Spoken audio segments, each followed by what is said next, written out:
Et on va commencer, on va se lever s'il vous plaît par ce premier chant. Ô Jésus, je t'aime. Et le Seigneur, eh bien, il aime bien,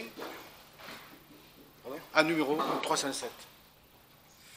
Le Seigneur, il aime bien nous entendre lui dire je t'aime. À trois reprises, il a fait dire à Pierre. Mais comme c'est un Dieu d'amour, eh bien, ce qu'il attend, c'est vraiment cette relation d'amour. Alors il ne suffit pas seulement de le dire par les lèvres. Vraiment, si on ouvre nos lèvres pour lui dire je t'aime, il faut vraiment que que ça vienne du cœur. Hein. Je crois que de toute façon, qu'on ne peut pas dire je t'aime à quelqu'un si ça ne vient pas du cœur. Sinon on dit je t'aime bien. Mais là, on aime Jésus.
Merci Seigneur, oui, pour cette joie ce matin de se retrouver entre frères et sœurs pour ces instants de culte.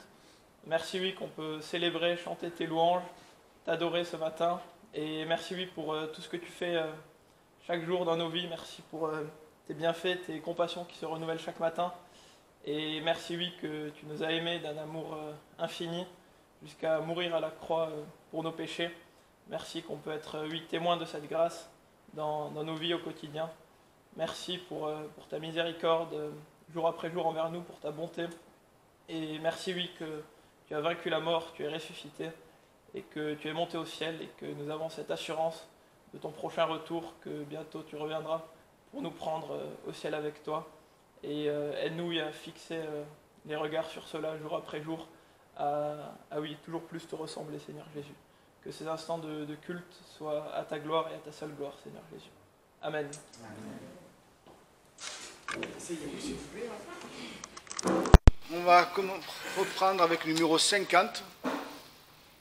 Voilà, 50, tu m'as aimé, Seigneur. Et chose extraordinaire, c'est qu'avant même que le monde fût, même avant que le Seigneur ait créé le monde, il nous connaissait déjà, nous étions dans ses pensées et il nous aimait déjà. Chose merveilleuse, c'est pour ça que le jour où nous sommes venus devant lui, où nous avons cru en lui, c'était un moment merveilleux aussi dans le ciel. Et pour nous, ça a été la découverte merveilleuse que Dieu, ce Dieu-là, nous a aimés depuis toujours.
si nous aimons le Seigneur, vous avez remarqué que la croix est toujours là.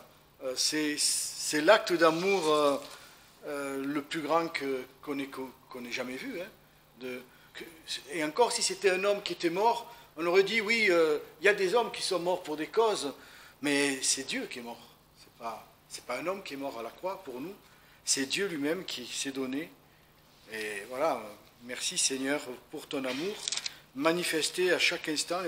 Et dans ce chant, nous voyons que il m'a aimé à la croix, il m'a aimé avant la création du monde, il m'a aimé lorsqu'il m'a donné son esprit, il m'a aimé et il nous aimera toujours. Et nous verrons dans le ciel aussi la manifestation de son amour, parce qu'il nous prépare une place et il va venir nous chercher. Alors ce matin, on va lire 1 Corinthiens 13, passage, je pense, très connu.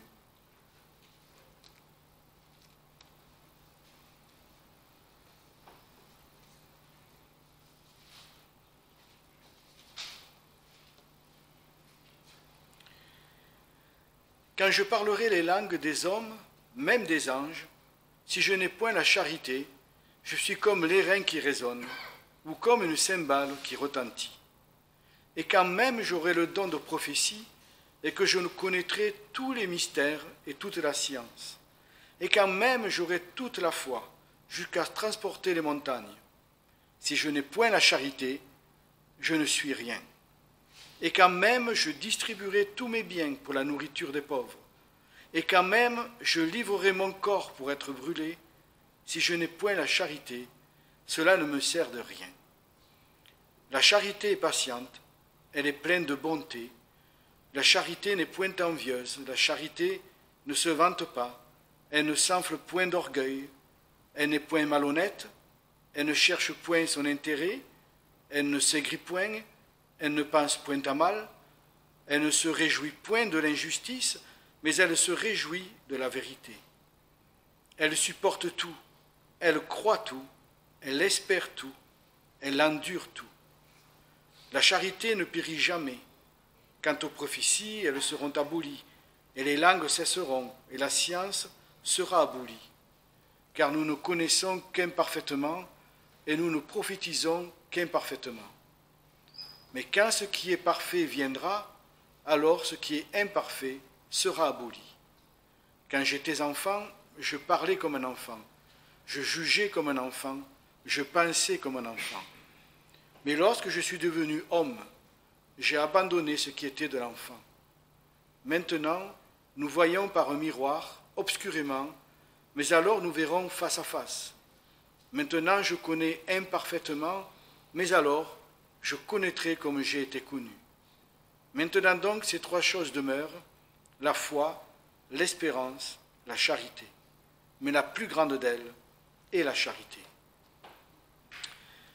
Voilà donc du verset 4 au verset 7, nous voyons les qualités de l'amour, fruit du Saint-Esprit évidemment, hein, ce n'est pas de notre amour, de l'amour qui vient de Dieu, l'amour répandu dans nos cœurs. Et je voudrais relever 2 points, 2 qualités au verset 7.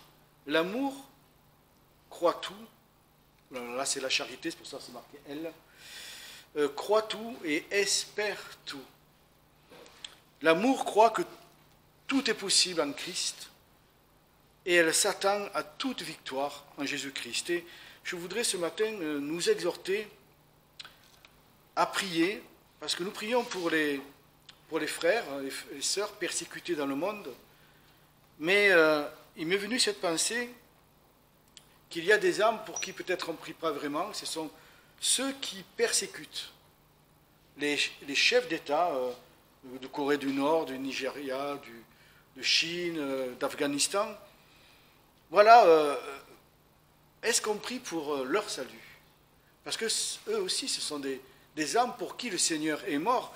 Et Jésus nous a dit, aimez vos ennemis, bénissez ceux qui vous maudissent, priez pour ceux qui vous persécutent. Et il y a là un grand combat à combattre pour ces âmes-là, parce qu'elles sont elles aussi prisonnières de l'ennemi, elles sont l'instrument de l'ennemi. je dirais aussi qu'elles sont peut-être victimes. Je dis peut-être parce que peut-être que c'est volontairement qu'elles suivent l'ennemi, mais elles sont peut-être elles aussi victimes, aveuglées par l'ennemi. Et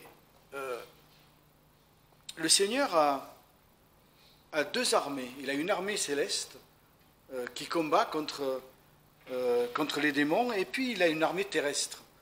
Et les deux armées doivent se battre ensemble contre les puissances méchantes et maléfiques dans les lieux célestes. Et c'est le combat pour les âmes. Et je pense que combattre pour ces âmes-là, à mener une de ces âmes au Seigneur, ça serait une grande, grande victoire dans les cieux et sur la terre. On a vu des exemples dans l'Ancien Testament. Il y a Nebuchadnezzar qui, bon, c'est vrai, il a été humilié, mais qu'importe. Nebuchadnezzar, on voit dans le livre d'Esther comment le Seigneur a tourné le mal en bien. Darius, Cyrus, Artaxerxès, plusieurs grands hommes d'État qui avaient la puissance et le pouvoir de nuire au peuple de Dieu. Eh bien, Dieu les a utilisés pour le peuple de Dieu. Et ils ont magnifié l'Éternel. Ils n'ont pas juste dit « Ah, les pauvres, on va les aider ». Non, c'est au nom de l'Éternel qu'ils ont fait ce qu'ils ont fait pour Israël. Et ils ont même décrété qu'il fallait adorer l'Éternel. Donc oui, il y a des personnes qui persécutent les chrétiens, mais ce sont des hommes. Nous aussi, nous avons fait l'objet de grands combats dans les cieux et sur la terre pour notre salut. Ce n'est pas juste, tiens, lui, il n'a pas besoin de prière parce que de toute façon, comme il est gentil, il va sûrement venir au Seigneur, mais on sait très bien que ce n'est pas comme ça. Ce sont de grands combats et donc je pense que l'amour doit nous pousser à aimer ces personnes. Pour nous, je crois que c'est d'autant plus facile par rapport à ceux qui sont dans la persécution, parce que ceux qui souffrent, ce n'est pas évident de dire, mais ils vous font du mal, vous êtes obligés de vous cacher, peut-être que vous êtes en prison, peut-être que vous êtes condamnés à mort, mais aimer ces gens-là, ce n'est pas facile. Mais pour nous qui ne sommes pas dans cette situation, c'est plus facile d'avoir de l'empathie, de la compassion pour ces gens-là, pour leur âme, pas pour ce qu'ils font. On ne regarde pas ah, ils font ça, ils font ça. C'est pas ce que le Seigneur regarde. Quand il regarde une âme qui veut sauver, il ne regarde pas ce que nous faisons. Il regarde seulement à cette âme précieuse qu'il veut arracher de l'ennemi. Et donc voilà, l'amour croit tout, croit que c'est possible. L'amour espère tout, elle espère que oui, même ces personnes-là peuvent être sauvées, peuvent venir au Seigneur. Et voilà, c'est une pensée qui m'est venue, que j'ai voulu partager avec vous, de prier pour ces hommes d'État qui persécutent les chrétiens. On va continuer dans nos chants avec le numéro 295. Et je vais demander donc aux musiciens de nous le jouer une fois, parce que je ne sais pas si on l'a déjà chanté, moi je ne le connaissais pas. Il n'est pas difficile.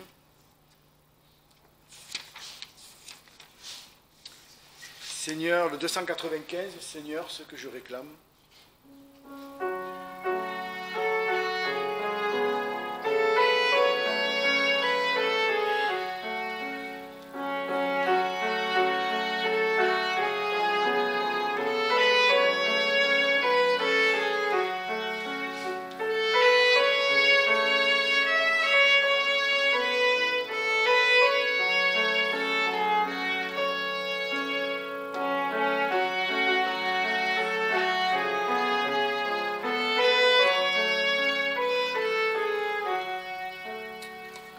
Seigneur, ce que je réclame, c'est ce riche don d'amour, que cette céleste flamme en moi brûle nuit et jour. Cet amour si fort, si tendre, amour qui supporte tout, qui ne veut pas se défendre, prêt à souffrir jusqu'au bout. Pour les autres, il s'oublie,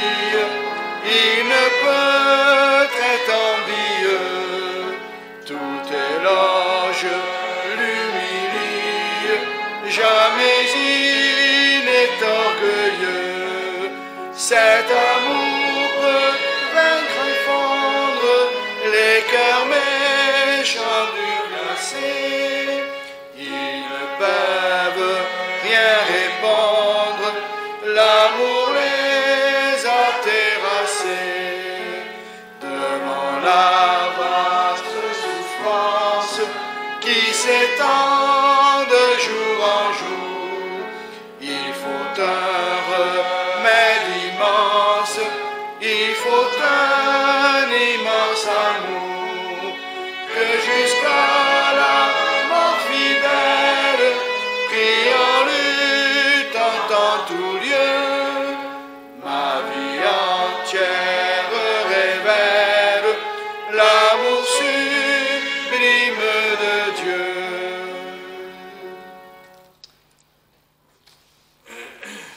On va passer donc au verset du mois.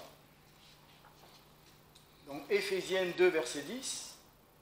Car nous sommes son ouvrage, ayant été créés en Jésus-Christ pour les bonnes œuvres que Dieu a préparées d'avance afin que nous y marchions. Nous recherchons ces bonnes œuvres que le Seigneur veut que nous pratiquions.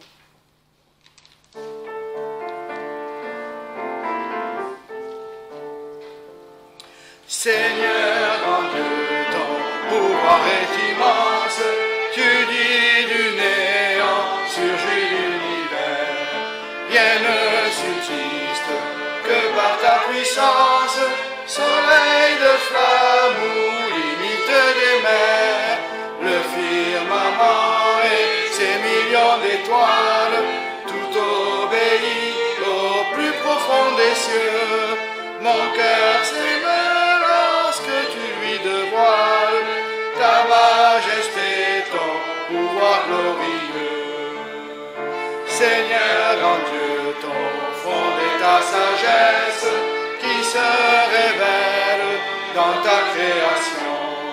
Tu fis de nous, malgré notre faiblesse, par ton esprit, tes enfants d'adoption. Le mont superbe et le roseau qui plie font éclater ta gloire au Dieu des cieux.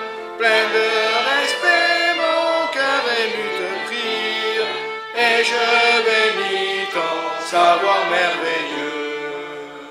Seigneur en Dieu, ton amour est sublime, ton Fils vint ici-bas le révéler.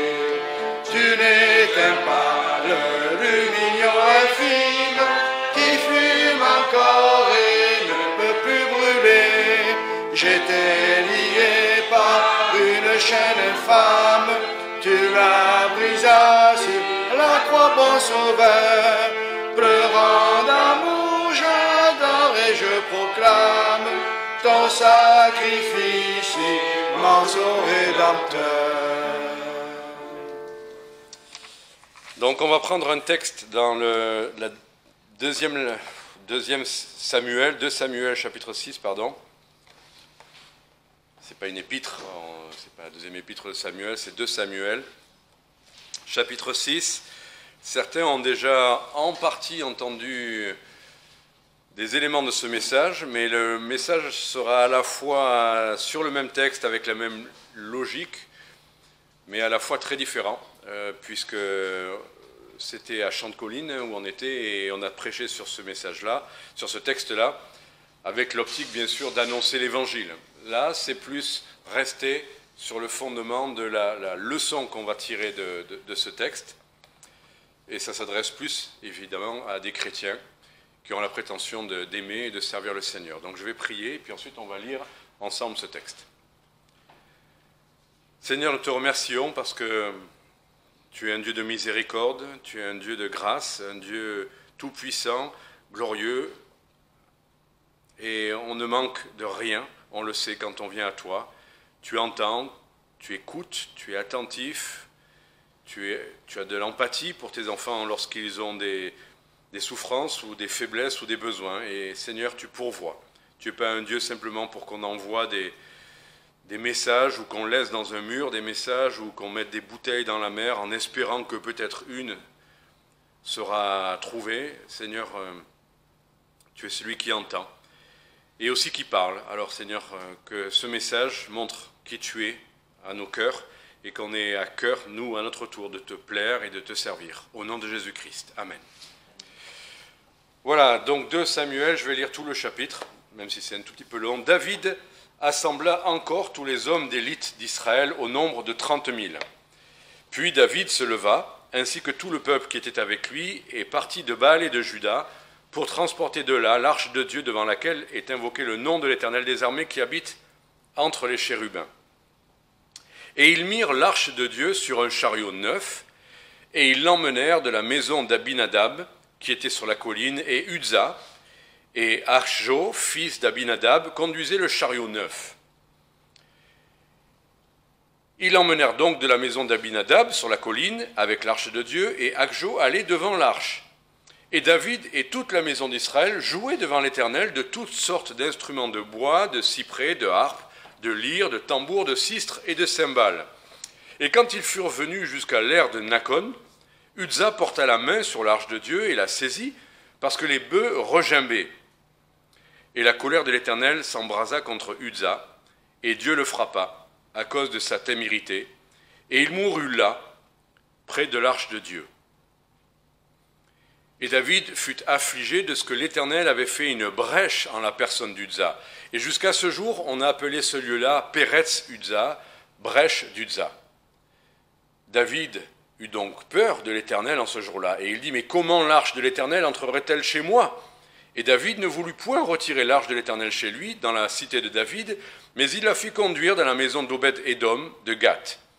Et l'arche de l'Éternel demeura dans la maison d'Obed-Édom, le Gittien, 3 mois, et l'Éternel bénit Obed-Édom et toute sa maison. Puis on vint dire à David, l'Éternel a béni la maison d'Obed-Édom et tout ce qui est à lui, à cause de l'arche de Dieu. Alors David s'y rendit et fit monter l'arche de Dieu de la maison d'Obed-Édom en la cité de David avec joie. Et quand ceux qui portaient l'arche de Dieu eurent fait 6 pas, on sacrifia des taureaux et des béliers gras, et David sautait de toute sa force devant l'Éternel, et il était ceint d'un éphod de lin. Et David et toute la maison d'Israël firent ainsi monter l'arche de l'Éternel avec des cris de joie et au son de la trompette. Ensuite, on pourrait lire la suite, mais je vous le résume, du verset 16 au verset 23.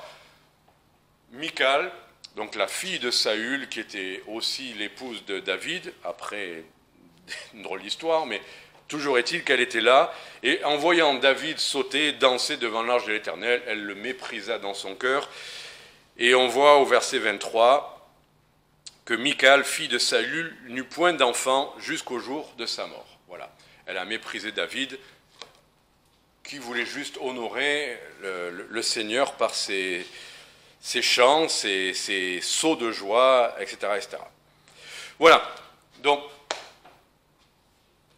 c'est vrai que ce texte est un texte qui interroge quand même beaucoup. Si on voit cette Uzza, il y avait de la joie, il y avait de la reconnaissance, il y avait un char tout neuf, il voulait ramener l'arche de Dieu dans la maison dans la cité de David, là où le roi était. Ça semblait parfait comme projet, et d'un coup, voilà que la colère de Dieu s'abat sur Uzza et le fait mourir. Ça pose question, on se demande mais pourquoi ça? Alors il y a un élément de réponse déjà écrit, donc on verra ça. Mais reconnaissons que si on interprète la parole de Dieu sans chercher à comprendre ça, ça fait plutôt peur. On se dirait, si on ne fait pas, qu'est-ce que Uzza a fait qui ne va pas pour que Dieu se mette en colère? Qu'est-ce qui est si grave que Uzza a fait pour que Dieu le foudroie ainsi? Alors même dans le judaïsme, ça pose question. Alors les rabbins expliquent que comme il avait peur lui-même, il transpirait, et donc comme il y avait la puissance de Dieu qui était là, ça fait un arc de force, et donc il a été foudroyé. Enfin bon, ça... Non, il faut comprendre, c'est quand même écrit que c'est Dieu lui-même qui a fait tomber la foudre. C'est pas parce qu'il transpirait ou je ne sais quoi. C'est pas ça qui compte. Mais ça pose question quand même. Pourquoi une telle sévérité, alors qu'en fait, à côté de ça, vous avez David qui lui, l'homme selon le cœur de Dieu, va faire bien pire que ça, entre guillemets. David, un jour, vous connaissez l'histoire il a convoité la femme d'un de ses généraux, Bathsheba. Il a consommé, donc commis adultère avec cette femme. Et après, pour cacher ce forfait, il a manigancé pour que le mari revienne et que si jamais Bathsheba avait un enfant, ben, ça lui soit attribué. Enfin voilà, il a cherché et ça n'a pas marché. Et finalement, il a fait tuer Uri, un homme droit, fidèle, qui lui était dévoué. Il a littéralement planté un couteau dans le dos d'un de ses amis fidèles. Je veux dire, Uza qui porte la main sur l'arche, il est foudroyé et David est épargné. Alors on en a parlé lors de la leçon, de montrer que David, lui, s'est repenti. David, lui, on le voit, a compris la grâce de Dieu et Dieu lui a fait grâce. Enfin, on ne va pas développer la question de David dans cette histoire, mais plutôt Uza. D'abord, David le prend, bon, c'est vrai que c'est Uza qui est mort, mais il voit que c'est une brèche dans le peuple. C'est que la mort d'Uza est quelque chose, c'était un châtiment terrible qui l'a choqué lui, mais qui a dû choquer tout le monde. Là, il y avait les hommes d'élite qui étaient là, il y avait des guerriers, il y avait tout le peuple, tout le monde chantait, tout le monde était dans la joie, et Dieu fait ça. Donc tout le monde a dû être frappé de ce qui s'est passé. Donc si nous, on se pose des questions à la simple lecture de ça, imaginez un peu ceux qui l'ont vécu de près. Comme après, ils ne vont pas aborder la question de servir Dieu de la même manière. Et évidemment que ce qui arrive là, quand Dieu bénit, tout le monde est content, on se dit « Ouais, super, Dieu est un Dieu qui bénit, il est toujours pour nous, il nous fait remporter des victoires. » Et effectivement, on sortait là dans une période où Dieu utilisait David et l'armée pour battre les ennemis à chaque fois, les Philistins. C'est le chapitre précédent. Si vous lisez le verset 25 du chapitre précédent, David fit donc ce que l'Éternel lui avait commandé et il battit les Philistins depuis Géba jusqu'à Gézer. Donc un Dieu qui donne la victoire. Tout le monde veut ça. Un Dieu qui donne la prospérité. Tout le monde veut ce Dieu-là. Un Dieu qu'on écoute, qui nous parle, on obéit et il nous bénit. Ce Dieu-là, on fait ce qu'il dit et il nous bénit, on aime bien ça. Voilà, si j'obéis le Seigneur, il va bénir ma famille, il va bénir mon travail, tout ira bien. David, en tant que roi, était au top, il obéissait à la lettre au Seigneur. Et puis voilà cet épisode. Et il est encore entouré, on voit ça au verset 1, des hommes d'élite au nombre de 30 000. Donc le roi et ses armées, ils veulent faire quelque chose pour Dieu, c'est normal. Ils veulent le louer, ils veulent l'amener dans la cité. Ok. Et voilà que autant qu'en tant que roi et chef de guerre, David est toujours béni, a toujours la victoire, et voilà que là, c'est la catastrophe. Pour le culte et pour le service de Dieu, ce n'était pas la même chose. Et ça semblait encore plus sérieux, même que les batailles, puisque Dieu intervient là directement. Donc c'est une leçon cuisante, mais Dieu ne fait pas ce genre de choses. Bon, quand on explique la Bible, il y a ce principe en herméneutique du châtiment exemplaire. Comme dans le Nouveau Testament, vous voyez cet épisode-là, le couple qui est venu apporter aux apôtres de l'argent, et en disant, voilà, on veut donner ça pour Dieu, c'est un peu la même logique, hein, on veut faire quelque chose pour Dieu, on veut donner ça. Ils avaient retenu une part de ce qu'ils amenaient. On pourrait dire, mais c'est déjà bien. Et Dieu les fait mourir l'un et l'autre. C'est Ananias et Saphira. Ananias et Saphira. C'est le principe, et c'est arrivé une seule fois, un épisode comme ça. Comme Uza, c'est arrivé une seule fois. Ananias et Saphira, des gens qui n'ont pas donné, si ça se passait comme du temps de Ananias et Saphira, des gens qui n'ont pas donné tout ce qu'ils devaient donner au Seigneur, ou qui en gardaient pour eux-mêmes, il y en aurait des millions qui seraient foudroyés si ça se passait encore comme ça. Donc c'est le principe du châtiment exemplaire. Ok, on a compris ça, mais ça n'explique pas tout. Pourquoi Uza va être châtié? D'abord, comprenons 1 Corinthiens 10, 11, justement ce principe du châtiment exemplaire, c'est que c'est une leçon cuisante pour David, c'est une leçon cuisante pour l'armée d'Israël, pour les contemporains, pour ceux qui ont assisté à ça. Mais pour nous, encore aujourd'hui, toutes ces choses leur arrivaient pour servir d'exemple, et elles sont écrites pour nous instruire, à nous qui sommes parvenus au dernier temps. Verset suivant, c'est pourquoi que celui qui croit être debout prenne garde qu'il ne tombe. Cette expression est liée à 2 reprises dans 1 Corinthiens 10. Il y a l'idée de tomber en désobéissance, il y a l'idée de la fornication, il y a l'idée de plein de choses. Mais là, retenons juste cette logique-là. C'est pour nous servir d'exemple. Et la leçon, c'est que celui qui croit être debout prenne garde qu'il ne tombe. David était debout, l'armée était debout, tout le monde était debout, tout le monde croyait que tout va bien. Et la leçon est là pour dire attention, que celui qui est debout prenne garde, qu'il ne tombe. Alors j'aimerais donner pour titre à ce message, Uzzah, un mauvais exemple, parce que là il est question d'exemple, mais pas un exemple à suivre, c'est plutôt un exemple à éviter. Un mauvais exemple, mais pour une bonne leçon. Voilà, je dis ça pour ceux qui vont écrire le titre après sur le site, là. Uzzah, un mauvais exemple pour une bonne leçon. Qu'est-ce qui n'allait pas? Alors on va voir 2-3 éléments, simplement, écrits dans le texte.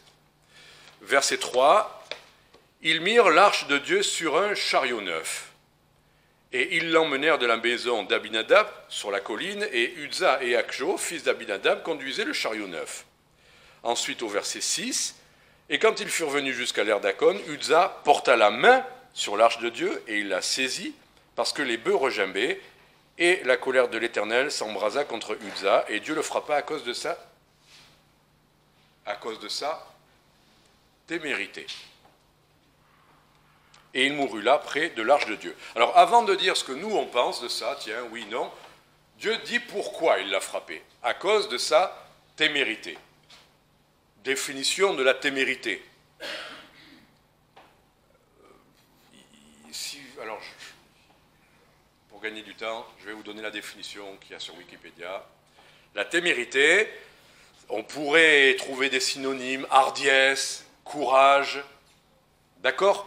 Il y a de ça, c'est la disposition à oser, à entreprendre, mais contrairement à hardiesse ou courage, c'est sans réflexion et sans prudence. Sans réflexion et sans prudence. Voilà, la Bible nous demande d'être prudent dans ce qu'on fait, et à plus forte raison, même pour servir le Seigneur. On pourrait croire que le débordement de désir de faire des choses pour Dieu, ça suffit, on a envie de faire quelque chose pour lui, et Dieu sera content. Quoi qu'on fasse, quoi qu'on apporte, Dieu sera toujours content. Non. Non, en l'occurrence, Uzzah a agi, il a entrepris sans réflexion et sans prudence. Alors, on pourrait dire aussi sans crainte. Porter la main et saisir l'arche de Dieu, c'était plus que hardi. Et Dieu le dit, c'était téméraire, c'était sans prudence, sans réflexion. Quel était le problème? Où est sans prudence, sans réflexion? On pourrait dire par ignorance, sans doute. On va voir en quoi il a été ignorant pour pouvoir faire ça. Pourquoi il a pu oser faire ça? Il n'était pas au courant. On pourrait dire, l'ignorance, le pauvre, il y est pour rien. Ben non, on n'agit pas par ignorance, on n'agit pas avec les choses de Dieu. Juste, je vous lis Hébreux 12, 28 et 29. Hébreux, chapitre 12, versets 28 et 29. C'est pourquoi, si tu l'as, c'est bien, sinon je le lis. Saisissant le royaume inébranlable, alors là, le mot saisir, c'est pas le même mot. On ne saisit pas le royaume avec ses mains comme il a saisi l'arche. C'est comprendre, appréhender le royaume de Dieu inébranlable. Conservons la grâce, donc il est bien question de grâce, dans laquelle il nous faut demeurer, afin que par elle, nous rendions notre culte à Dieu d'une manière qui lui soit agréable, avec respect et crainte. Il y a une logique là, c'est la grâce, ça ne veut pas dire Dieu sera toujours content, c'est notre papa, quoi qu'on fasse, quoi qu'on dise, On peut faire tout, il aime tout. On peut lui amener, comme pour la fête des mères, les mamans ont des colliers de pâtes. C'est bien les colliers de pâtes, mais les papas, qu'est-ce qu'on va amener aux papas? Je ne sais pas, on verra. Hein? Vous avez des petites idées. Bon. Enfin, quoi qu'il en soit, Dieu n'est pas... C'est un Dieu de grâce, et si on veut lui rendre un culte, il faut le faire d'une manière qui lui soit agréable, c'est-à-dire qu'il puisse agréer, et il l'a dit, ce qu'il agrée et ce qu'il n'agrée pas. Avec respect, on ne fait pas les fonds de poche, et crainte. Alors à la fois, vous le savez, dans l'Épître aux Romains, il est dit que l'amour parfait bannit la crainte. Alors c'est quoi cette crainte dont il est question? C'est simplement, voilà, le respect, chercher à lui être agréable, et agir avec une certaine prudence, peut-être en lui demandant son avis, peut-être avant d'entreprendre, de dire est-ce que Seigneur... Mais David avait bien compris pour les guerres, puisque avant d'entreprendre une bataille, il venait à Dieu, il disait est-ce que j'y vais, est-ce que j'y vais pas? Et Dieu lui disait oui, là tu y vas. Après, non, là tu n'y vas pas, tu attends, je vais venir le premier, quand tu entendras sur les signes des mûriers des pas, tu sauras que... Et il avait compris cette leçon pour les guerres, pour les batailles, pour les épreuves, mais pour le service à Dieu, là non, là c'est cool, servir Dieu, on fait comme on veut, j'ai envie, allez on y va les gars, venez tous avec moi, on va chanter, on va danser, et tout va bien se passer. Eh bien non. Des fois, en tant que chrétien, on est un peu comme ça. Dans des moments difficiles, là on vient demander à Dieu, qu'est-ce que je dois faire? J'ai compris que là il y a un danger. Et puis pour les choses du quotidien, ou les choses de nos vies, on le fait un peu à l'inspiration. On va servir Dieu, tiens, si je faisais que ça, ou si je parlais ça, ou... Le Seigneur nous encourage aussi à une certaine prudence avec le service. Par exemple, il y a ce verset qui dit qu'il n'y ait pas parmi vous un grand nombre qui se mettent à enseigner, parce que nous serons jugés plus sévèrement. Celui qui parle, c'est un fait, sera... Et est-ce que ça veut dire jugé par Dieu plus sévèrement, ou est-ce que ça veut dire peut-être par ses pairs? Évidemment que dès qu'on prend la parole, dès qu'on enseigne, eh bien on prête beaucoup plus, entre guillemets, le flanc à la critique ou au jugement. On n'est jamais jugé quand on n'ouvre pas la bouche. Quand on ouvre beaucoup, on est tendu au virage. C'est un fait. Le ministère, on sera jugé plus sévèrement. Et à plus forte raison, voilà pourquoi on doit s'équiper, se préparer, et demander à Dieu ce qu'il attend de nous. Donc voilà, il y avait des bonnes intentions. Mais Dieu montre qu'il y avait mauvaise motivation. Je ne sais pas, mais en tout cas, il n'a pas fait comme il le fallait. Il a agi sans savoir, sans avoir consulté. Qu'est-ce que Dieu attendait dans cette circonstance-là? Moi, je me suis demandé, est-ce que c'était parce qu'il voulait justement être reconnu parmi les siens? Marcher aux côtés de l'arche? Dieu ne nous dit rien à ce propos. Donc, ne jugeons pas, simplement, parce que ça, on a tendance à faire ça, de juger les intentions ou les motivations. Non, tenons-nous-en au fait. Dieu a dit que c'était de la témérité. On en reste à ça. Deuxième idée, eh bien, écoutez, on l'a lu, il y avait un bon projet qui était d'amener l'arche dans la cité de David. Je crois que c'est ce que Dieu a voulu et c'est ce qui va se passer. Mais les moyens employés étaient mauvais. Donc là, on a vu ce qui animait Uza, la témérité. Mais là, on voit tout simplement les moyens, et on les a vus. Un chariot neuf, et cette brave famille d'Abinadab. Bon, on n'en sait pas beaucoup plus. Les deux fils, Uza et Akjo. Qu'est-ce qui n'allait pas dans leur manière de faire? C'était bien. Ils ont fait un chariot neuf. Ils ont mis les moyens quand même. Apparemment, tout va bien. Ben justement, tout à l'heure, on a vu qu'ils ont agi, Uza a agi avec témérité parce que c'était sans réflexion et sans prudence. En l'occurrence, pour ce qui est de l'arche de Dieu, Dieu avait donné des règles bien précises. Première chose, on va lire dans l'Exode chapitre 25, versets 9 à 15.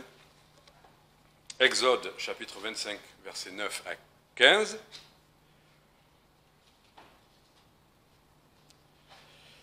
Voilà. En fait, ils me feront un sanctuaire. Peut-être ça commence un peu avant. Et ils me feront un sanctuaire. Donc là, on est là dans l'idée de tout le tabernacle. Et j'habiterai au milieu d'eux. Donc c'est l'endroit où Dieu va habiter. D'accord ? C'est fondamental, il n'y a pas plus important que ça. Donc on continue. Vous le ferez exactement, semblable au modèle de la demeure et au modèle de tous ces ustensiles que je vais te montrer. Donc Moïse va voir sur la montagne et Dieu va prendre le temps de lui montrer très exactement ce qui doit être fait. On continue. Ils feront donc une arche, comme Dieu l'avait voulu, de bois de sittim, sa longueur sera de 2 coudées et demi, sa largeur d'une coudée et demie et sa hauteur d'une coudée et demie. Tu la couvriras d'or pur, tu la couvriras par dedans et par dehors, et tu mettras dessus un couronnement d'or tout autour. Et tu fondras 4 anneaux d'or que tu mettras à ces 4 coins, 2 anneaux d'un côté et 2 anneaux de l'autre côté. Tu feras aussi des barres de bois de sittim, tu les couvriras d'or, et tu feras entrer les barres dans les anneaux aux côtés de l'arche pour porter l'arche au moyen des barres. Je crois que le texte est limpide. L'arche, il y avait 4 anneaux et 2 barres qui étaient faits pour le porter. On conclut quoi? Pour le porter comment? On va mettre les barres sur le dos des bœufs. Déjà, on sait que ce n'est pas un chariot. L'arche doit être portée. C'est comme ça que Dieu l'a prévu. Et même un peu plus loin, il dit les barres seront dans les anneaux de l'arche, au cas où on pense qu'on peut les mettre dehors, et on ne les en retirera point. Voilà, ça laisse peu de place à l'imagination ou à la créativité, à d'autres idées. C'est comme ça, point à la ligne, c'est comme ça que Dieu l'avait voulu. Nombre, maintenant, chapitre 1, versets 50 et 51. Le livre des Nombres au chapitre 1er, versets 50 et 51. Mais donne aux Lévites la charge de la demeure du témoignage. Bon, c'est le tabernacle, le sanctuaire. Et de tous ses ustensiles et de tout ce qui lui appartient. Ce sont eux qui porteront la demeure et tous ses ustensiles et qui en feront le service. Et ils camperont autour de la demeure. Verset suivant. Et quand la demeure partira, les Lévites la démonteront, et quand la demeure campera, les Lévites la dresseront. Et l'étranger qui en approchera sera puni de mort. Est-ce que c'est clair? Donc, ce n'est pas un chariot, il faut que ça soit porté avec les barres et dans les anneaux. Et qui va les porter? Ce n'est pas à nous qui allons dire « Ah ben tu as l'air costaud » et... Non, les Lévites, une tribu appelée, et seulement eux, et l'étranger qui en approchera sera puni de mort. Donc il y a non seulement une règle positive, c'est eux qui le feront, et une règle négative, personne d'autre ne doit le faire, sous peine de mort. Est-ce qu'on peut être plus clair? On ne peut pas être plus clair. Donc, voilà où était le problème. Et en l'occurrence, qu'est-ce qui nous prouve que là était le problème? Si on revient à 2 Samuel, et là on va au verset 13, quand finalement, David a eu peur, ok, mais quand finalement ils reviennent prendre l'arche, est-ce qu'ils vont recommencer de la même manière? Non, regardez verset 13, et quand ceux qui portaient l'arche de Dieu eurent fait 6 pas, on sacrifia des taureaux et des béliers gras. Ce n'est plus des bœufs, ce n'est plus sur un chariot neuf. Ceux qui portaient l'arche de Dieu ont fait 6 pas. D'accord? Le problème est réglé. Il y avait un réglage à faire. Ce n'est pas juste je voulais qu'on fasse comme j'avais dit et tout ça. C'était l'œuvre de Dieu, le service de Dieu, c'est comme Dieu l'a dit. Et on s'y tient. Les ministères, les dons, on se tient à ce que Dieu a voulu. L'appel de Dieu au ministère, c'est important aussi. On s'en tient à ce que Dieu a voulu. Qui est conducteur, qui n'est pas conducteur, on fait comme Dieu a dit. Qui peut parler, qui peut enseigner, on fait comme Dieu a dit. C'est pas pour dire, écoutez-moi, c'est juste pour dire, le principe, c'est de s'en tenir à ce que Dieu a dit. Voilà. Ça, c'est clair. Et cet exemple-là, Dieu l'a marqué suffisamment clairement pour que ça nous serve d'avertissement, comme tout à l'heure le texte était suffisamment clair pour qu'on en tienne compte. Ils ont rajouté quelque chose là. On sacrifia des taureaux et des béliers gras. Ça, c'est une autre question. Est-ce que c'était indispensable? Est-ce que c'était un petit plus au cas où? En se disant, bon, la première fois, ça ne s'est pas très bien passé. Au cas où on aurait oublié quelque chose, on va faire des sacrifices. Mais écoutez, l'Épître aux Hébreux est clair. Hébreux 9, 22.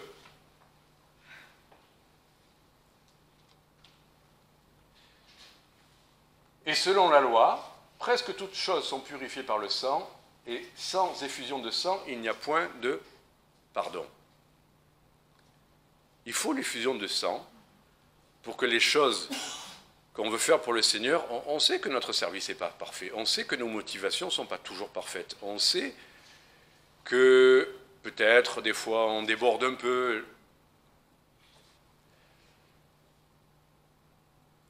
Mais on sert par grâce, comme on l'a vu tout à l'heure, avec respect, avec crainte,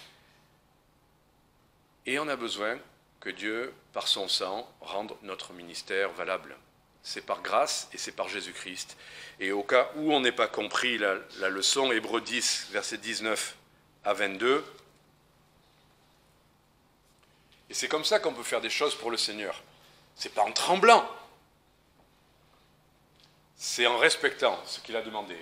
Et en l'occurrence, ayant donc, frère, la liberté, voilà, servir le Seigneur, entrer dans le sanctuaire, il y a une liberté, la liberté d'entrer dans le sanctuaire, mais par le sang de Jésus.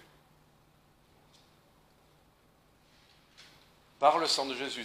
Un chemin nouveau et vivant qui nous a frayé à travers le voile, c'est-à-dire à travers sa chair, c'est par sa mort, c'est par son corps qui a été livré pour nous, pour nos péchés, qu'on peut entrer et prétendre à servir le Seigneur. Et ayant un grand sacrificateur, en plus il est notre grand souverain sacrificateur, établi sur la maison de Dieu, donc c'est lui qui peut intercéder pour nous, d'accord? Mais approchons-nous donc avec un cœur sincère. Voilà, c'est pas question de... Un cœur sincère, vrai, devant le Seigneur. On n'est pas toujours ce qu'il faut, on n'a pas toujours parfaitement préparé, d'accord, mais un cœur sincère, on s'approche quand même, dans une pleine certitude de foi, parce que par le sang de Jésus, on peut s'approcher, ayant les cœurs purifiés des souillures d'une mauvaise conscience, par le sang de Jésus, pas parce qu'on n'a rien fait de répréhensible ou rien pensé, d'accord, mais par le sang de Jésus, on est lavé d'une mauvaise conscience, le corps lavé d'une eau pure, bon, on en a déjà parlé, mais donc la suite c'est, retenons, sans fléchir, voilà, sans fléchir, sans nous lasser, sans fléchir la profession de notre espérance, car celui qui a fait la promesse est fidèle. Donc oui, on peut le servir.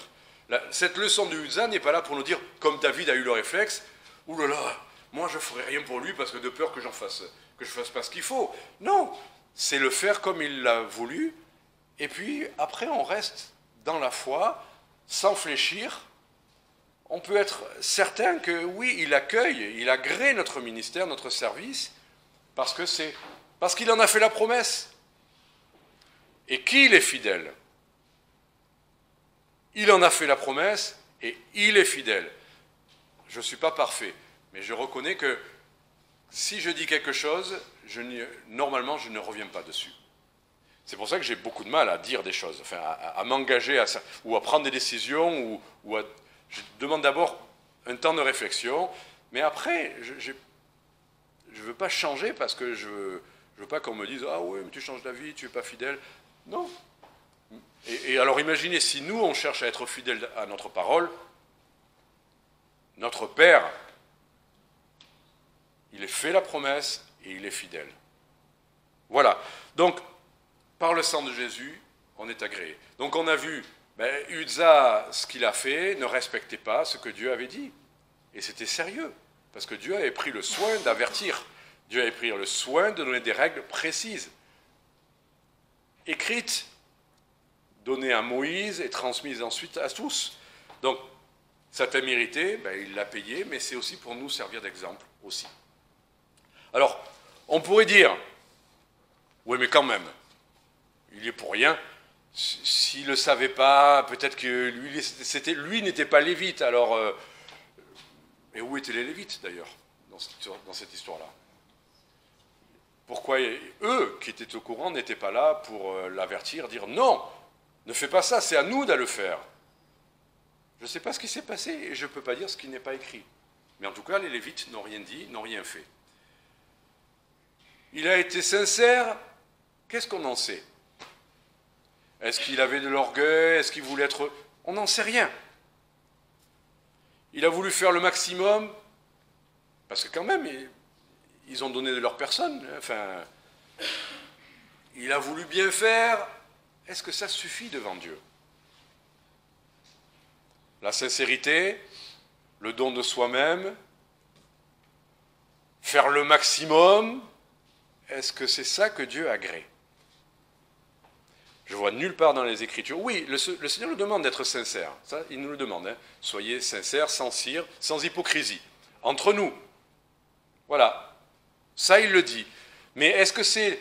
Oui, je suis sincère, tu vois, Seigneur, j'ai fait ça pour toi. Je ne sais pas trop si c'est ce que tu veux, mais tu vois qui je suis et que je fais le maximum. Et tu vois quand même que je suis généreux. Ah, j'ai fait le contraire de ce que tu as demandé. Oui, mais quand même, tu vois que j'étais sincère. Samuel, chapitre 15. Alors, je ne sais pas si c'est 1 ou 2 Samuel. C'est... Samuel dit... Ce verset-là, alors tu vas... Hein? 1 Samuel 15, on va voir ça si c'est le bon. Je n'ai pas vérifié. Moi, j'ai oublié de taper le... Non, ça doit être 2 Samuel, voilà. Chapitre 15, alors. Ah non, mais c'est verset 22, c'est peut-être celui-là, pardon. 15, 22, fais voir. Oui, c'est celui-là. Samuel dit, voilà, il parle à Saül, qui a fait des choses pour Dieu, mais qui n'a pas consulté Dieu. L'Éternel prend-il plaisir aux holocaustes et aux sacrifices, comme à ce qu'on obéisse à la voix de l'Éternel? Voici, obéir vaut mieux que sacrifice, être attentif vaut mieux que la graisse des moutons. Donc, faire des choses pour Dieu, être... Ce que Dieu veut, c'est qu'on lui obéisse. Il dit quelque chose, c'est ça qu'on doit faire. La leçon, elle est simple. C'est la grande leçon de Uzzah. Il vaut mieux faire ce que Dieu a dit, et à la limite, si on n'est pas sûr, attendons avant d'agir, attendons avant de parler, attendons. Et soyons attentifs, et demandons-lui, puisqu'on a compris ça pour les guerres, comme David, qu'il faut lui demander avant de partir à la guerre. Mais demandons-lui avant de faire ça, ou ça, ou ça, ou ça. C'est ça que le Seigneur attend de nous. Le respect, c'est Père ou Seigneur, qu'est-ce que tu veux que je fasse cet été? Qu'est-ce que tu veux que je fasse de cet argent? Ou qu'est-ce que tu veux que je fasse? Est-ce que j'achète une voiture? Ou qu'est-ce que tu veux que je fasse pour mes études? C'est la moindre des choses qu'on demande son avis à notre Père, et à plus forte raison à notre Seigneur. Ah Seigneur, j'ai envie de faire ça. Oh ben fais ce que ton cœur te dit.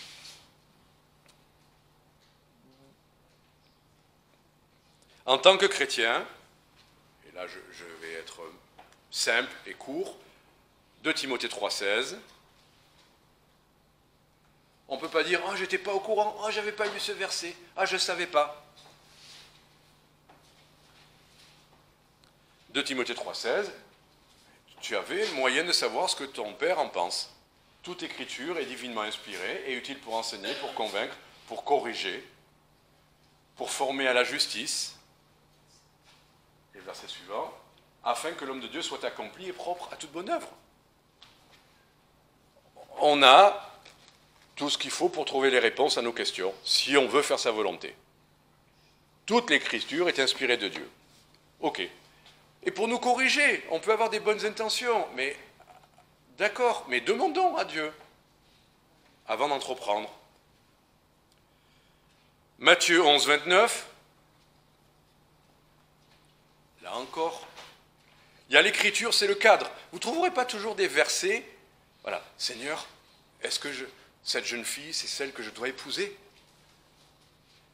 Et là, vous cherchez, nuit et jour, vous cherchez son prénom dans la Bible, quelque part. Quelque part, on lui aurait dit, oui, vous cherchez le verset, oui, c'est elle est faite pour toi. Je n'ai pas vu ce verset. Mais Dieu sait quand même se faire comprendre, ne vous inquiétez pas. Il sait se faire comprendre. Parce que même à travers l'écriture, il y a les choses objectives. Seigneur, est-ce que tu veux que je divorce de cet homme parce que je préfère celui-là? Vous trouverez la réponse assez facilement sur la question. Oui, mais celui-là, il est plus jeune, je pourrais rester plus longtemps avec lui. Il est plus beau, en plus, ça sera plus facile le matin quand je me lève, je serai plus joyeuse. Tu vois, Seigneur, tu veux que je sois joyeuse? Donc, Seigneur, tu vois, tu veux pas que je sois malheureux? Alors, non. Il y a des choses qui sont claires, et on n'y revient pas, et on ne discute pas avec Dieu sur ces choses-là. En revanche, il y a des choses un peu plus subjectives.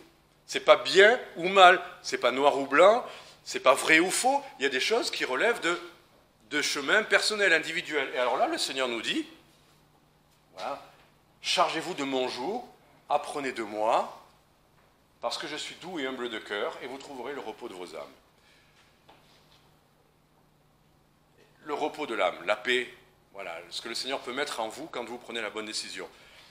Le Seigneur peut vous montrer des motivations qui sont mauvaises parfois. Des choses vraies, bonnes, mais vous faites ça pas nécessairement dans les bonnes dispositions. Vos réactions vont peut-être le prouver. Et vous allez vous dire, oui, je fais peut-être ça, peut-être un peu trop pour être vu, ou je ne sais quoi. Apprenez de moi, prenez l'exemple du Seigneur. Il n'a pas fait les choses pour être vu, il a fait tellement plus dans le secret, dans la prière. Il n'a pas cherché l'approbation des disciples. Il a juste cherché à obéir à son Père. Ah, si tout le monde est d'accord avec moi, regardez, tout le monde me suit. David aurait pu dire ça. Je cherche l'élite, 30 000 sont avec moi, tout le peuple est là, tout le monde est d'accord. Donc, c'est que Dieu est avec moi? Et non. Et non. La parole primait sur l'approbation même de tout le monde. Apprenez de moi, cherchez à servir comme moi. Jésus l'a dit, si le grain de blé est tombé en terre, et il ne meurt, il reste seul. Donc, avant tout, la vie de prière, la vie secrète. Il y a bien des choses que personne ne sait qu'on aura fait pour le Seigneur. Les renoncements, les choix qu'on aura fait d'aller là plutôt que là.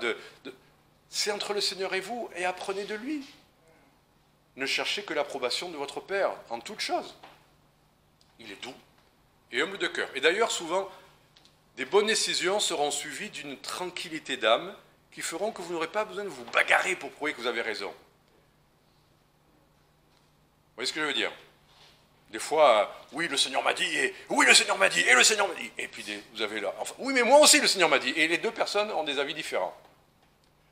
Et ils vont débattre de ça en tapant du poing sur la table, celui qui a la plus grosse voix. C'est pas comme ça. Si on fait confiance au Seigneur, on dit ce qu'on a à dire, et puis après, comme lui, on laisse le Père convaincre les gens, on laisse le Père défendre le point de vue qu'il veut qu'il soit appliqué. Restez doux et humble de cœur. Et malheureusement, c'est souvent pas ça qui anime les frères et les sœurs qui se disputent sur des points de vue spirituels, sur la bonne doctrine, des fois, ou sur la bonne décision à prendre. Doux et humble de cœur. Conclusion. Bon, Jésus lui-même avait dit, le Fils ne fait que ce qu'il voit faire au Père. Il ne fait rien de lui-même. Rien. Même Jésus-Christ ne faisait rien de lui-même. Tout à l'heure, on parlait de celui qui agit sans prudence. Mais Jésus, qui était pourtant la parole incarnée, la sagesse incarnée, il ne faisait rien de lui-même. Il demandait à son Père. Et il ne faisait que ce qu'il voyait faire au Père. Alors, faut-il obéir, et c'est la conclusion, et plaire à tout le monde? Non, tout le monde est d'accord. On est bien d'accord, il ne faut pas plaire à tout le monde. On ne doit pas chercher à plaire à tout le monde. Des fois, les dirigeants, ils font avant de prendre une décision, ils étudient, on fait un panel et on étudie l'avis des gens avant d'oser passer une nouvelle loi. Bon. Mais David n'a pas plu à tout le monde dans ce qu'il a fait. La suite de l'histoire nous l'a montré. Il y a quelqu'un à qui ça n'a pas plu du tout, ce qu'il a fait. C'est Michal. Sa propre femme n'était pas contente. Quoi, tu danses devant tout le monde, tu es moins que rien, tu t'es humilié, qu'est-ce que c'est ça? Elle l'a méprisé. Des fois, faire la volonté de Dieu ne fera pas que les gens vont vous admirer, vous serez peut-être méprisé. Mais pourquoi tu fais comme si? Pourquoi tu demandes? Pourquoi tu parles de pardon alors que si tu étais là et tu imposais ton point de vue ça ne plaira pas nécessairement aux gens qui vous entourent, mais si ça plaît à votre Père, c'est ça qui compte. Alors, est-ce qu'il faut obéir aux hommes? Alors, homme, pas masculin. Faut-il obéir aux hommes? Est-ce qu'un chrétien doit obéir aux hommes? Écoutez, je ne vais pas vous faire une étude là-dessus. Je vous donne les versets. Il y en a des dizaines et des dizaines et des dizaines là-dessus qui disent qu'il faut, oui, obéir aux employeurs. Oui, obéir aux responsables des églises. Oui, obéir aux juges et aux lois. Oui, obéir aux parents quand on est enfant. Oui, obéir aux maris, même de caractère pas facile. C'est écrit dans 1 Pierre. Je peux vous donner les références si ça vous intéresse. Je vous laisserai, si quelqu'un se pose des questions, je vous donne ça. Mais obéir par motif de conscience. Voilà ce que dit l'Écriture. Parce que les autorités viennent de Dieu qui les a instituées. Alors, des fois, on comprend, celui qui est en charge de l'autorité, c'est Dieu qui l'a mis là. Hitler, alors, c'est Dieu qui l'a mis là? Non. Les autorités, c'est Dieu qui les institue. Le principe d'autorité, c'est Dieu qui l'institue. Il y a des fois des gouvernants, c'est pas Dieu qui les a voulus là. Arrêtons. Mais il nous a donné un principe. Le principe, ça c'est ce que Dieu a institué. Il a institué les autorités. Alors si vous voulez toujours comprendre, peut-être que c'est vrai, toujours comprendre que même les personnes, c'est Dieu qui les met là, très bien. Il me semble que les deux idées sont valables. Mais ce dont je suis certain, c'est que le principe d'autorité, c'est Dieu qui l'a voulu. Et si on doit l'appliquer dans tous ces registres-là, couple, famille, loi, gouvernant, patron, il n'a jamais dit que ces gens-là, c'est lui qui a choisi que ce mari désagréable, c'est moi qui l'ai choisi pour toi, donc tu dois l'aimer parce que c'est moi qui l'ai mis. Non. Après, quand on est marié, des fois, on n'a pas fait le bon choix, entre guillemets, on s'est marié avec quelqu'un qui ne connaît pas le Seigneur, qui était charmant au début. Bon, peu importe. Les patrons, pareil. C'est le respect du principe d'autorité que Dieu veut qu'on respecte. Un chrétien doit montrer à un monde dont le principe, c'est la rébellion, que le chrétien, lui, vit dans un principe de respect de l'autorité que Dieu a institué. Si on ne comprend pas et si on n'applique pas le principe d'autorité sur cette terre, comment pourrions-nous dire que nous obéissons à notre Père? Comme quand il nous dit, comment vous pourriez dire que vous aimez Dieu si vous n'aimez pas votre frère? Comment on peut dire qu'on obéit à Dieu si on désobéit aux autorités? C'est le même principe. Et donc c'est par principe de conscience. Voilà. Qu'on doit obéir aux autorités. Donc, le seul moment où on ne doit pas obéir aux autorités humaines, seul cas de figure, on l'a vu, faut-il obéir aux hommes plutôt qu'à Dieu? Si catégoriquement on vous demande de pécher, à titre personnel, là, il vous faut obéir à Dieu plutôt qu'aux hommes. Mais en dehors de ça, bonne, mauvaise décision, c'est vraiment la paix de savoir que on est d'accord, on n'est pas d'accord avec une décision prise avec une autorité. Faites confiance, vous ne savez pas la fin de l'histoire. Vous ne savez pas pourquoi ils prennent cette décision. Vous ne tenez pas toutes les données d'un problème. Moi, je crois et je respecte le principe d'autorité. Ça ne veut pas dire que les gens qui sont en autorité sont parfaits, qu'ils sont toujours justes, qu'ils prennent toujours les bonnes décisions, mais que le principe même est plus important que parfois une décision qui est prise, qui nous déplaît, ou qu'on pense peut-être pas trop bonne. Donc voilà. Alors est-ce que ce que je vous ai dit, ça Ça vous donne de la joie ou de la tristesse? David, quand la foudre est tombée sur Uza, il a été affligé et il a eu peur. Et il a dit, ouais, puisque c'est comme ça, moi je vais prendre un peu de... Est-ce qu'en entendant ce que vous attendez ce matin, ça vous donne envie de dire, oh, cette église-là, je crois que j'en trouvais une un peu plus... Parce que là, c'est...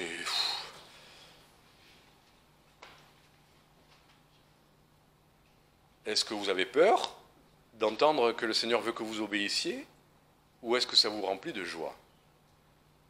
Ça me réjouit. Franchement, d'avoir quelqu'un qui va me donner des ordres, quand c'est Dieu, waouh, ça me réjouit, parce que sinon, comment je ferais pour conduire ma vie, pour prendre des décisions, pour prendre la bonne décision? Comment savoir entre ça et ça? David a eu peur et il s'est affligé, mais après, à nouveau, quand il a compris que la bénédiction, elle est avec Dieu, avec l'arche, avec sa présence, avec lui, à nouveau, il a dansé, il a sauté, Ça pose une autre question, est-ce qu'on doit danser dans l'église? C'est pas ça du tout que ce texte dit. Nulle part, il est écrit qu'on danse dans les églises. Montrez-moi un verset dans le Nouveau Testament. Ah oui, mais David, il a dansé devant l'Éternel, et c'était pas pour qu'on le regarde, c'était pas pour montrer comme il danse bien. Il était ridicule. La preuve, sa femme le méprisait. Donc c'est pas sa qualité de danseur qu'il a mis en scène là. Donc, ça c'est un petit aparté. Vous trouvez une recommandation directe dans le Nouveau Testament de danser, ou faites de la danse pour le Seigneur dans les églises, pour le culte? Nulle part. Donc vous voyez, entre quelque chose qu'on a envie d'entendre et comprendre et quelque chose que Dieu nous demande, la question elle est réglée. Ça ne veut pas dire que dans certaines cultures on fasse ça, c'est pas le problème. Mais d'un coup on ne vient pas devant et faire une magnifique danse pour Dieu et que tout le monde dit ouais, elle danse bien, elle a un étendard ou je ne sais pas quoi, ou il d'ailleurs, peu importe. Dieu ne l'a pas demandé, point à la ligne. Ah oui, il n'y a pas de verset qui dit il est interdit de danser dans l'église. Ah, alors on peut. D'accord, d'accord. Mais je préfère personnellement faire ce que Dieu a dit clairement. Il n'y a rien qui est dit. À titre personnel, je m'abstiens. Voilà. Mais ce n'est pas un péché. Vous voyez la différence entre la danse pour attirer les regards et puis simplement bouger un peu, un culte un peu plus animé, il y a la culture et tout ça, on est d'accord. Mais qu'on ne vienne pas dire que c'est parce que David a dansé. Non. C'est pas dit. Voilà. Conclusion, David a retrouvé toute sa spontanéité, sa liberté, parce qu'il a obéi. La liberté va avec l'obéissance. C'est pas compliqué. Jean 8, 32 dit « Vous connaîtrez la vérité, et la vérité vous affranchira. » Qu'est-ce qui vous donnera de la certitude? C'est de savoir ce que Dieu dit. Et c'est une liberté de savoir ce qu'on peut ou ce qu'on ne peut pas faire. Non? Est-ce que c'est plutôt gênant? Mais non, moi ça me libère de savoir ce que je peux et ce que je ne peux pas faire. La vérité vous affranchira. Ensuite, il y a 2 Corinthiens 3, 17, le Seigneur c'est l'Esprit. Et là où est l'Esprit de Dieu, là est la liberté. Donc les deux ne s'opposent pas. La parole de Dieu et l'Esprit vont ensemble, et je vous assure, et nous le savons, que là, quand on marche conduit par l'Esprit, c'est la liberté. D'obéir à l'Esprit de Dieu n'est pas un joug écrasant, c'est la liberté. La liberté, ça semble paradoxal, c'est l'obéissance. Et les gens croient que la liberté, c'est la désobéissance, et c'est de faire ce qu'on veut, mais non. Ce qu'on veut, c'est obéir à son cœur. C'est un bon maître, notre cœur, qui est frustré, qui en veut toujours plus, qui est jamais content. C'est à lui que vous voulez obéir? Moi, je préfère obéir à quelqu'un qui est content, enfin, qui est reconnaissant et qui est juste. Jacques 1, 25, et c'est la fin. Celui qui aura plongé ses regards dans la loi parfaite, celle de la liberté. Étonnant, la loi, et c'est la liberté, la loi de la liberté, celle de Christ. C'est une loi de liberté, et qui aura persévéré, n'étant pas un auditeur oublieux, mais pratiquant les œuvres, celui-là sera heureux dans ce qu'il aura fait. Ce qui nous rend heureux, c'est de faire la volonté de notre Père. Et on l'aura trouvé dans sa parole et dans la liberté qu'on a en Christ. Amen. Il est dit que le Seigneur nous confie une œuvre d'amour et utile et bénie, jusqu'à son retour. Donc voilà, une œuvre qu'il faut faire et qu'il aime nous voir faire, c'est de répandre la bonne nouvelle du salut en Jésus-Christ.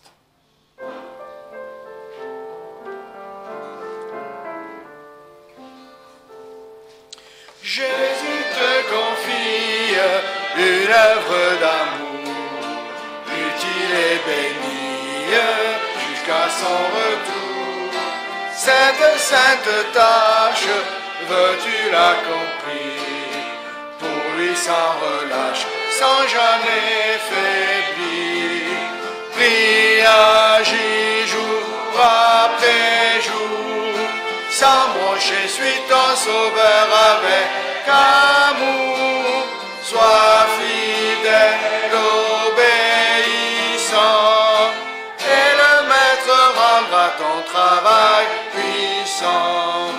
Va chanter la grâce, auprès comme au loin, que rien ne te lasse d'être un bon témoin. Mets-toi sur la liste des vrais combattants, par l'exemple insiste en ta mort de temps. Prie, agis jour après jour, sans broncher, suis ton sauveur avec amour. Sois fidèle, obéissant, et le maître rendra ton travail puissant. Va vers la jeunesse, que le tentateur détourne sans cesse, loin du vrai bonheur. Combattant le doute, parle-lui d'amour, montre-lui la route du ciel saint séjour. Puis agis jour après jour, sans broncher, suis ton sauveur avec amour. Sois fidèle, obéissant, et le maître rendra ton travail puissant. Va vers ceux qui meurent, sans Dieu, sans espoir. Dis à ceux qui pleurent, quand tout semble noir. Jésus donne vie, bonheur et paix, à qui se confie en lui pour jamais. Agis jour après jour, sans broncher, suis ton sauveur avec amour. Sois fidèle, obéissant, et le maître rendra ton travail puissant. Bonne semaine à tout le monde.